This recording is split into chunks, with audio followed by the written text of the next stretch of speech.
देखिलो दीदी चाचा में मछली खा के गइल बाड़ी एक जन चाचा गावे तो कैसे ही भजन बा।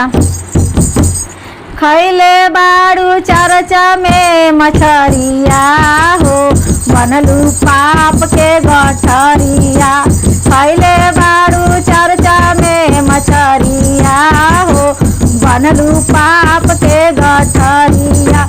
पाप के गठरिया हो पाप के गठरिया। खैले बाड़ू चर्चा में मछरिया हो बनलू पाप के गठरिया। इहो गठरिया ब्रह्मा आगे खुली है। इहो गठरिया ब्रह्मा आगे खुली है।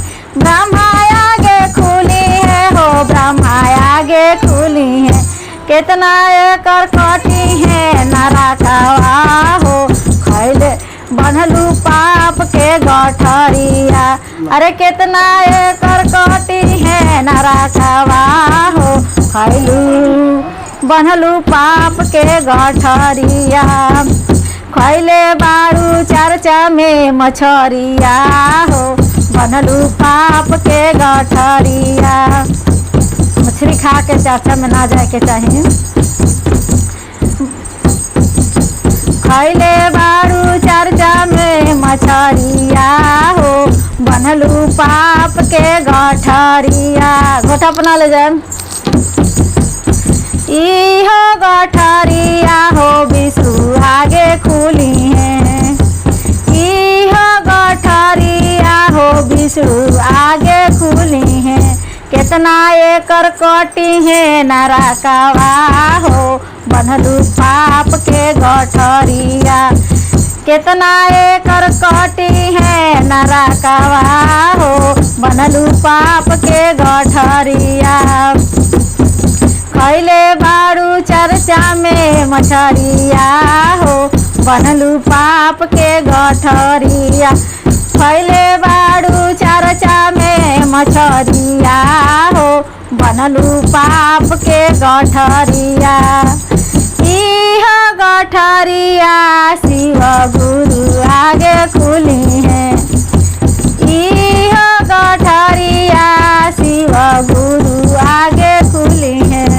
कितना एकर कटी है नरकवा हो बनलू पाप के गठरिया।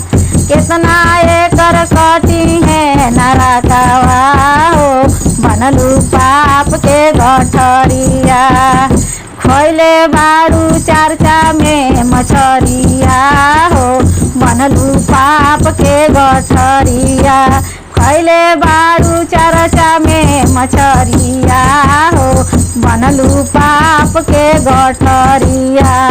इहो गठरिया राम आगे खुली है। इहो गठरिया राम आगे खुली है। कितना एकर कटी है नरकवा हो बनलू पाप के गठरिया। कितना एकर कटी है नरकवा हो बनलू पाप के गठरिया। खैले बाड़ू चर्चा में मछरिया हो बनलू पाप के गठरिया। खैले बाड़ू चर्चा में मछरिया हो बनलू पाप के गठरिया। इहो गठरिया हो कान्हा आगे खुली है। इहो गठरिया हो कृष्णा आगे खुली है।